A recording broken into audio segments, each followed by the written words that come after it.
Hi hello నమస్తే. నేను మీ లక్ష్మీ చౌదరిని. Welcome to misty Madhuramulu Telugu audio stories channel. అక్షరాల విందం పార్ట్ 46తో మీ ముందుకు వచ్చేసాను. నిన్న హడావుడిలో కొంచెం నెంబర్ మిస్ అయ్యాను. నిన్న 45, ఈరోజు 46 అర్థం చేసుకోగలరు. అలాగే అక్షర గురించి చాలామంది భిన్నాభిప్రాయాలు వ్యక్తం చేస్తున్నారు. ముందు ముందు తను మీ అందరికీ నచ్చేస్తుందిలేండి. ఇక కథలోకి వెళ్దాం. అరవింద్ అన్న మాటలకి తిట్టుకుంటూ పొగరు బాగా ఎక్కువైపోయింది. ఉప్పు కారం కాదు, ఎండ్రిని కలిపితే సరిపోతుందని తిట్టుకుంటూ కిందకి వెళ్తూ, అమ్మో వద్దులే, అది కూడా నా చేత తాగిస్తాడు ముందు, ఎందుకొచ్చిన గోల అనుకుంటూ కిచెన్లోకి వెళ్తుంది అక్షర. ఏంటమ్మా కిచెన్లోకి వచ్చావు, ఏమైనా కావాలా అని అడుగుతారు అక్కడే ఉన్న భాగ్య. మీ అల్లుడికి స్ట్రాంగ్ కాఫీ కావాలంట, పెట్టివ్వు అని అక్షర మొహం అంతా చిట్లించుకొని అడుగుతుంది. నేను ఇప్పుడే టీ పెట్టి అందరికీ పట్టుకు వెళ్ళడానికి కప్స్లో పోస్తున్నాను. టీ కావాలంటే పోసిస్తాను, కాఫీ కావాలంటే నువ్వే పెట్టుకో, మళ్ళీ వారిపోతాయి కదా, అందరికీ ఇచ్చేసి వచ్చేస్తాను అని అంటారు భాగ్య. అవి నేను ఇచ్చేసి వస్తాను, నువ్వు కాఫీ పెట్టు అంటుంది అక్షర. మీ ఆయనకి నేను పెట్టినా నచ్చవు. అసలే మొన్న 3 రోజులు నీ కాఫీ టీ తప్ప ఇంట్లో మేము ఇచ్చినవి తాగలేదు. నువ్వే పెట్టుకొని తీసుకెళ్ళు, నాకెందుకు అని టీ కప్స్ ఉన్న ట్రే పట్టుకొని బయటికి వెళ్ళిపోతారు భాగ్య.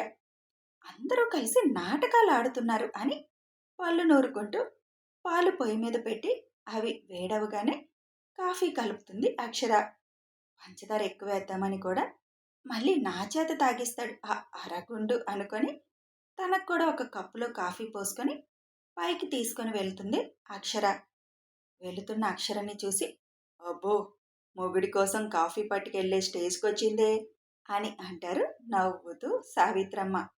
అక్కడే ఉన్న అక్షత అది విని, ఆ కాఫీలో ఏం కలిపి పట్టుకెళ్ళిందో అది చూసుకోండి ముందు, అసలే బావంటే కోపంగా ఉంది, అనవసరంగా బావకి మళ్ళీ కోపం ఎక్కువైతే ఏదో ఒకటి అంటాడు అని అక్షర మీద కన్సర్న్ ఉన్నట్టుగా మాట్లాడుతుంది. ఫుడ్ దగ్గర నీలాగా ఏదో ఒకటి కలపడం అక్షర అలాంటి పిచ్చి పనులు చేయదు. ఎక్కడెలా ప్రవర్తించాలో తనకు తెలుసు. ఒకవేళ బావని సరదాగా కలిపినా వాళ్ళిద్దరూ చూసుకుంటారు, మనం ఇన్వాల్వ్ అవ్వాల్సిన అవసరం లేదు అని అంటారు సావిత్రమ్మ. వాళ్ళిద్దరి మధ్యలోకి వెళ్ళడమే నా పని, ఇది ఎలా ఇచ్చినా దాని మీద ప్రేమతో తాగేస్తాడేమో అని అనుకొని, లేదులే తప్పు చేస్తే ఊరుకొని అన్నాడు కదా, అలాంటివి ఏమైనా కలిపితే ఇప్పుడు వార్ అవుతుంది.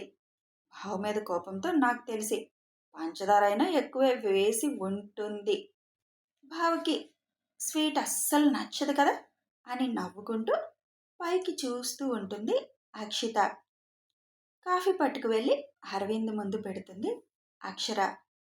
కప్ తీసుకొని ఒక సిప్ చేసి, గుడ్, ఆ మాత్రం భయం ఉండాలి అంటాడు చిన్నగా నవ్వుతూ. భయమా తక్క, తినేవి తాగేవి వేస్ట్ చేయడం నాకు ఇష్టం ఉండదు, ఆ విషయం నీకు తెలుసు కదా అని అంటుంది అక్షర అక్కడే ఉన్న కుర్చీలో కూర్చొని. అది అందరి దగ్గర, నా దగ్గరకు వచ్చేసరికి నీలో ఉన్న తిక్కంతా బయటికి వస్తుంది కదా. నీ ప్రవర్తనను బట్టి నా పనులు ఉంటాయి, నన్ను రెచ్చగొట్టాలని చూడకు, నీ పని నువ్వు చేసుకో, నా పని నేను చేసుకుంటాను. అలా ఎలా కుదురుతుంది అక్కుపక్షి, పవిత్ర భారతదేశంలో పుట్టిన అమ్మాయివి, ఆ సాంప్రదాయాలు గౌరవించాలి కదా.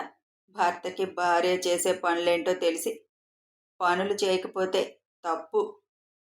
అయినా నువ్వు నా బెట్లో ఓడిపోయావు కాబట్టి నా పనులు నువ్వే చేయాలి. నేనేమైనా నాకు స్నానం చేయించమని అడిగానా, లేక గోరు ముద్దలు తినిపించమని అడిగానా? టైంకి నాకు అందించాల్సినవి అందించు చాలు. భార్య వచ్చాక కూడా మా అమ్మ చేత చేయించుకోవడం నాకు అస్సలు నచ్చదు అంటాడు ఐవింగ్ చేస్తూ. వెంటనే కళ్ళు తిప్పేసి, భార్య అని ఫిక్స్ అయిపోకు అని చెప్పి గార్డెన్ వైపు చూస్తున్న అక్షరని, తన చేతిలో ఉన్న కాఫీ కప్పుని చూసి ఒక చిలిపి ఆలోచన వచ్చేస్తుంది అరవింద్కి. వెంటనే తన వెనకున్న చెట్టు నుంచి ఒక గులాబీ మొగ్గని కోసి అక్షర మెడ మీదకి విసురుతాడు.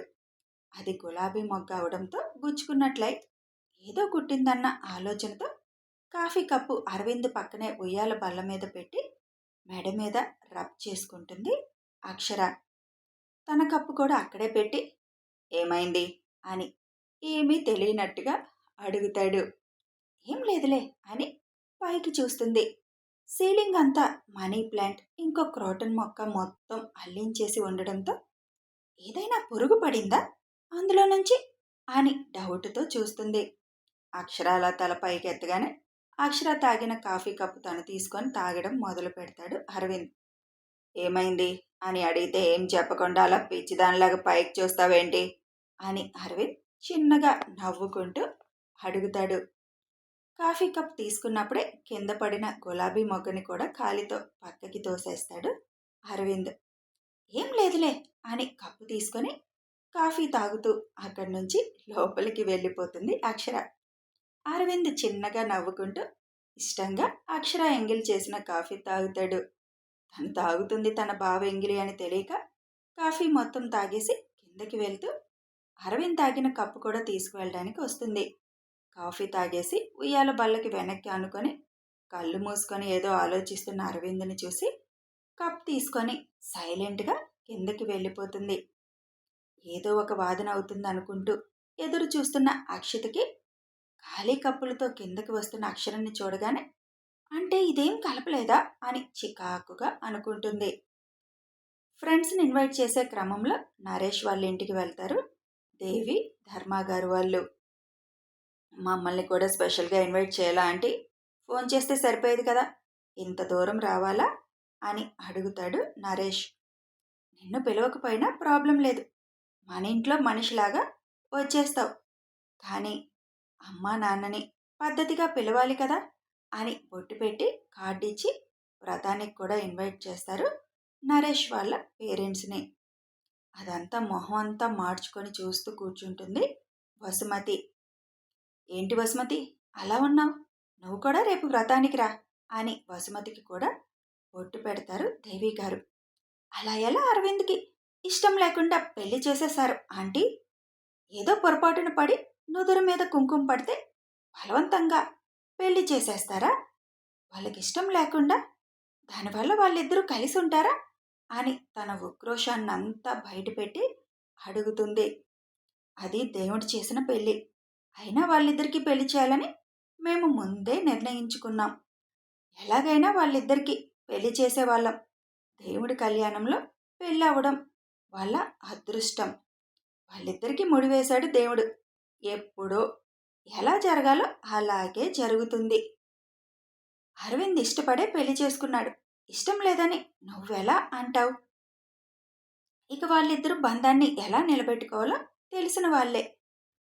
లైఫ్ లాంగ్ వాళ్ళిద్దరూ కలిసే ఉంటారు, ఎందుకంటే అది దేవుడు వేసిన బంధం అని నవ్వుతూ చెబుతారు దేవి గారు. ఈ కాలంలో కూడా ఇంకా దేవుడు అంటారేంటి? పొరపాటున జరిగిందాన్ని దేవుడు వేసిన బంధం అని అనడం బుల్షిట్ అంటుంది వసుమతి. నువ్వు నోరు మూసుకొని లోపలికి వెళ్ళి వసుమతి, పిచ్చివాగుడు వాగకుండా అని అంటారు వసుమతి వాళ్ళ అమ్మ. అప్పటికే నరేష్ కోపంగా చూస్తూ ఉంటాడు వసుమతిని. ఏ కాలంలో ఉన్నా భగవంతుడు అనేవాడు ఉన్నాడు, అతను లేకుండా సృష్టి లేదు. నీ కాలం పిల్లలకి కొద్దిగా అది వెటకారంగా అనిపిస్తుందేమో, మేమైతే నమ్ముతామమ్మా అని నవ్వుతూనే సమాధానం చెప్పి ఇక మేం బయలుదేరుతాం, నాన్నగారికి కూడా చెప్పు నరేష్ అని అక్కడి నుంచి స్టార్ట్ అవుతారు ధర్మగారు వాళ్ళు. వాళ్ళు బయటికి వెళ్ళిపోగానే నీకెన్నిసార్లు చెప్పినా నీ వేషాలు మానవా? పెద్దవాళ్ళతో ఎలా మాట్లాడాలో కూడా తెలియదా? అరవింద్ నీకు చెప్పాడా ఇష్టం లేకుండా పెళ్లి చేసుకున్నాను అని? దీనిని వ్రతానికి రిసెప్షన్కి తీసుకురావద్దమ్మా అని కోపంగా అంటాడు నరేష్. నీకు బాగా నోరు ఎక్కువైపోతుంది వసుమతి, ఎవరి ముందు ఏం మాట్లాడాలో కూడా అర్థం కావడం లేదా? వాళ్ళ పిల్లల పెళ్ళి, వాళ్ళకి నచ్చినట్టు చేసుకుంటారు, కలిసి ఉంటారా అని పిచ్చివాగుడు వాగుతావేంటి? అసలు నోరు అదుపులో పెట్టుకోవట్లేదు నువ్వు అని కోపంగా అంటారు వసుమతి అమ్మ. ఇదంతా మీ వల్లే, మీకు చెప్పాను నాకు అరవింద్ అంటే ఇష్టం, వెళ్ళి మాట్లాడండి సంబంధం అని చెప్పా, వెళ్ళారా మీరు? వీడి మాట విని కనీసం వెళ్ళి అడగలేదు వాళ్ళని, అడిగి ఉంటే వాళ్ళు ఒప్పుకునే వాళ్ళేమో కదా అని అంటుంది కోపంగా వసుమతి. వాళ్ళకి ఇండియాలో పెరిగిన అమ్మాయి, పద్ధతైన అమ్మాయి కావాలని ఫంక్షన్లో కలిసినప్పుడల్లా అనేవాళ్ళు. ఇక నిన్నెలా ఒప్పుకుంటారు అని నువ్వనుకుంటున్నావు, అందుకే మేము వెళ్ళి అడగలేదు అడిగినా నో అనేవాళ్ళు తప్ప నిన్ను కోడలుగా చేసుకోవడానికి వాళ్ళు అస్సలు 1% కూడా ఇష్టపడరు. అడిగి చెడ్డవడం మాకిష్టం లేదు. ఇకిప్పుడు అరవింద్‌కి పెళ్ళైపోయింది. బుద్ధిగా ఉండు. ఎదో వేషాలు వేయకుండా అని అక్కడి నుంచి వెళ్ళిపోతారు వసుమతి అమ్మ. నువ్వేమైనా పిచ్చి పిచ్చి వేషాలు వేయాలని చూసావంటే ఊరుకోను వసు. నీ వల్ల అరవింద్‌కి నాకు ఏమైనా దూరం పెరిగిందంటే మాత్రం చెల్లివని కూడా చూడను. అంత దూరం తెచ్చుకోకు. ఇప్పటికైనా తిన్నగా ఉండడం అలవాటు చేసుకో అని చెప్పి అక్కడి నుంచి వెళ్ళిపోతాడు నరేష్. నేనెందుకు ఊరుకుంటాను? ఆ అమ్మాయిని ఇండియా పరిగెత్తేలా చేయకపోతే నేను వసుమతిని ఎలా అవుతాను అని కన్నింగుగా నవ్వుకుంటూ అనుకుంటుంది వసుమతి. దేవి గారు వాళ్ళు ఇన్వైట్ చేయవలసిన వాళ్ళని చేసేసి ఇంటికి చేరేసరికి చాలా టైం అయిపోతుంది. అక్షర భాగ్య గారు కలిసి నైట్ డిన్నర్కి ప్రిపరేషన్ చేసేస్తారు. అందరూ డిన్నర్ చేసేసి కూర్చున్నాక రేపు వ్రతం అయిపోయాక బంగారపు గొలుసులో సూత్రాలు గుచ్చించేద్దామా అమ్మా అని అడుగుతారు దేవి సావిత్రమ్మని. రేపటికి ఎన్ని రోజులవుతుంది వాళ్ళ పెళ్ళై అని లెక్క వేయడం మొదలు పెడతారు అందరూ. 14 రోజులు లెక్క తేలడంతో ఇంకెందుకు 2 రోజుల్లో 16 రోజులు వస్తుంది కదా, 16 రోజులు పండగలా చేద్దాం ఇక్కడ అని అంటారు సావిత్రమ్మ. అంటే రిసెప్షన్కి ముందు రోజు చేసేయొచ్చు అయితే అని అంటారు దేవి గారు. రేపు వ్రతం, ఎల్లుండి 16 రోజుల పండుగ, ఆ తర్వాత రోజు రిసెప్షన్, బాగా కలిసొచ్చే 3 రోజులు ఫంక్షన్లు అని నవ్వుతూ అంటారు సావిత్రమ్మ. దర్శికి కూడా మంచి సంబంధం ఏదైనా చూడాలి, తొందరగా తనకు కూడా పెళ్లి చేసేయాలి అని అంటారు దేవి. ఇప్పుడు నీ కొడుకు పెళ్లికి జరుగుతున్న సంబరాలకి ఆనందించక నా పెళ్లి గురించి కంగారేమొచ్చిందమ్మా అని దర్శి చిరుకోపంగా అంటుంది. ఆడపిల్ల పెళ్లి చేసి మగపిల్లోడికి చేయడం మన ఇంటి సాంప్రదాయం. అనుకోకుండా మీ అన్నయ్యకి పెళ్లి జరిగిపోయింది, ఇక నీకు పెళ్లి చేసేస్తే పద్ధతిగా ఉంటుంది అని అంటారు దేవి. ఇక్కడ మీకు తెలిసిన వాళ్ళల్లో లేరా అబ్బాయిలు అని అడుగుతారు శేషు గారు. నా కూలీకి వాళ్ళ అబ్బాయి ఉన్నాడు, ఆ అబ్బాయి కూడా డాక్టరే. ఈ మధ్య ఏదో సందర్భం వచ్చినప్పుడు వాళ్ళే అడిగారు మీ అమ్మాయిని మా అబ్బాయికి ఇస్తారా అని. అప్పుడు నేను నవ్వి ఊరుకున్నాను, ఏం మాట చెప్పలేదు. తను వాళ్ళ భార్య అయితే చాలా మంచివాళ్ళు, గుంటూరు నుంచి వచ్చి ఇక్కడ సెటిల్ అయ్యారు. ఆ అబ్బాయిని నేను చూసింది చాలా తక్కువ. తర్వాత కళ్యాణానికి మేము ఇండియా వచ్చేసాంగా, అసలు ఆ విషయం ఇంక మళ్ళీ మాట్లాడలేదు. ఒకవేళ మళ్ళీ వాళ్ళు కదిలిస్తే ఆలోచించొచ్చు ఆ సంబంధం గురించి. వాళ్ళు తప్ప ఇంకెవ్వరూ లేరులే, అందుకే మీకు చెప్పింది అక్కడ ఎవరన్నా మంచివాళ్ళు ఉంటే చూడమని. కానీ అనుకోకుండా అరవింద్ అక్షర పెళ్ళి అయిపోవడంతో అసలు ఈ గొడవలో పడి ఆ టాపిక్కే మర్చిపోయాం మనందరం అని అంటారు ధర్మగారు. మీ ఫ్రెండ్ చెప్పిన విషయం గురించి ఆలోచించు బావా, అబ్బాయి కూడా ఇక్కడే ఉంటాడు కాబట్టి మీకు కూడా దర్శి దగ్గరే ఉన్నట్లు ఉంటుంది. ఇండియాలో చూస్తే మళ్ళీ దర్శి అక్కడికి వచ్చేయాల్సి వస్తుంది కదా అని అంటారు శేషు గారు. చూద్దాం, రేపు వ్రతానికి వస్తారు కదా, వాళ్ళని మీరు కూడా గమనించండి వ్రతంలో రిసెప్షన్లో. దాన్ని బట్టి వాళ్ళు మళ్ళీ ఏమైనా అడిగితే మీరున్నప్పుడే నిశ్చయం చేసుకోవచ్చు. ఒక్కసారే దర్శి పెళ్లి చూసుకొని వెళ్ళిపోదురు గాని అని ధర్మగారు నవ్వుతూ అంటారు. బాబోయ్ నాన్న, కుదిరితే రేపే చేసేటట్టున్నావుగా నా పెళ్ళి, నన్నెంత తొందరగా ఇంట్లో నుంచి గెంటేద్దాం అని చూస్తున్నారు. కోడలు వచ్చేసరికి కూతురు బరువైపోయింది కదా అని హలక్కగా అంటుంది దర్శి. డ్రామా బేస్, ఇంకాపు నీ వేషాలు, త్వరగా చూడండి నాన్న, పెళ్లి చేస్తే గాని అల్లరి తగ్గదు అని అరవింద్ నవ్వుతూ అంటాడు. ఆ పని నీకే అప్పగిస్తున్నా అరవింద్, ఆ అబ్బాయి డీటెయిల్స్ చెప్తాను, ఆ అబ్బాయి గురించి నువ్వే ఎంక్వైరీ చేయి. మంచివాడైతే మాత్రం ఆ అబ్బాయికి ఇవ్వడంలో తప్పు లేదు అని అంటారు ధర్మగారు. సరే, డీటెయిల్స్ నాకు పంపించండి నాన్న అంటాడు అరవింద్. హలో హలో, రేపు వ్రతం గురించి మాట్లాడుకోండి, ఎల్లుండి చేయాల్సిన వాటి గురించి మాట్లాడుకోండి, ఇంకా రిసెప్షన్ గురించి మాట్లాడుకోండి. నా గురించి కాదు అని అక్కడి నుంచి తన రూమ్‌కి వెళ్ళిపోతుంది దర్శి. పనిలో పని అక్షితకు కూడా మంచి సంబంధాలుంటే ఏమైనా చూడండి అన్నయ్య. పెళ్లి చేసేస్తాను. నాకు బాధ్యత తీరిపోతుంది అని అంటారు కేశవ్. నాకప్పుడే పెళ్లి చేసుకోవడం ఇష్టం లేదు. నేను ఎంఎస్ చేయాలి. ఇప్పుడే పెళ్లి అనొద్దు. బలవంతంగా నాకు పెళ్లి చేయాలని మాత్రం చూడకండి అని విసురుగా చెప్పి అక్కడి నుంచి వెళ్ళిపోతుంది అక్షిత. ముందు దానికి ఎవరితో ఎలా మాట్లాడాలి, ఎవరితో ఎలా ప్రవర్తించాలి అది రావాలి. తర్వాత పెళ్లి చేయడం మంచిది. ఇప్పుడు పెళ్లి చేసి పంపిస్తే ఈ తల పొగరుతో వాళ్ళని కూడా ఇబ్బంది పెడుతుంది. అప్పుడు మనమే బాధపడాలి అని అంటారు సావిత్రమ్మ. కూతురికి అలాంటి మంచి బుద్ధులు తల్లి దగ్గరుండి నేర్పుకోవాలి. మనకెంతసేపు సోకులు తప్పించి అది పట్టదాయ. ఇంకెలా మారుతుంది కూతురు అని అంటారు కేశవ. దాన్ని ఎగ్జామ్స్ అయిపోయాక ఊరికి పంపించు. నేను మీ వదిన కలిసి ఒక దారిలో పెడతాం. మీ ఆవిడ వల్ల కాదు గాని అని అంటారు సావిత్రమ్మ. ఐడియా బాగుందమ్మా. అది చదివి సతికేదేమీ లేదు గాని ఇక్కడి నుంచి వెళ్ళగానే మీ దగ్గరికి పంపిస్తాను. ఎలా చెప్తారో ఏం చేస్తారో మీ ఇష్టం అంటారు కేశవ.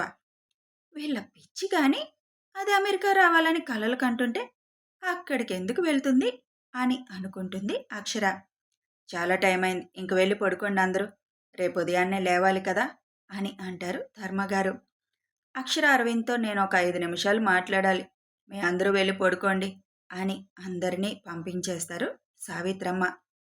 ఇప్పుడు మాతో ఏం మాట్లాడాలమ్మమ్మ అని అడుగుతాడు అరవింద్. కథ కొనసాగుతుంది. మరి సావిత్రమ్మ గారు అరవింద్తో ఏం మాట్లాడాలనుకుంటున్నారు? అసలు సావిత్రమ్మ గారు అరవింద్కి ఏం చెప్పారు? అక్షర అందరితో బాగానే ఉండి పెళ్లి విషయంలోనే ఎందుకు ఇలా ప్రవర్తిస్తుంది? దాని వెనక ఏం కారణం ఉంది తెలియాలి అంటే కొంచెం ఓపిక పట్టండి. అరవింద్ తెలుసుకుంటాడు కదా. ఇక వీడియో నచ్చితే ఒక లైక్ చేయండి, షేర్ చేయండి, కామెంట్స్ రూపంలో మీ అభిప్రాయాలు తెలియచేయండి. Thanks for watching and listening.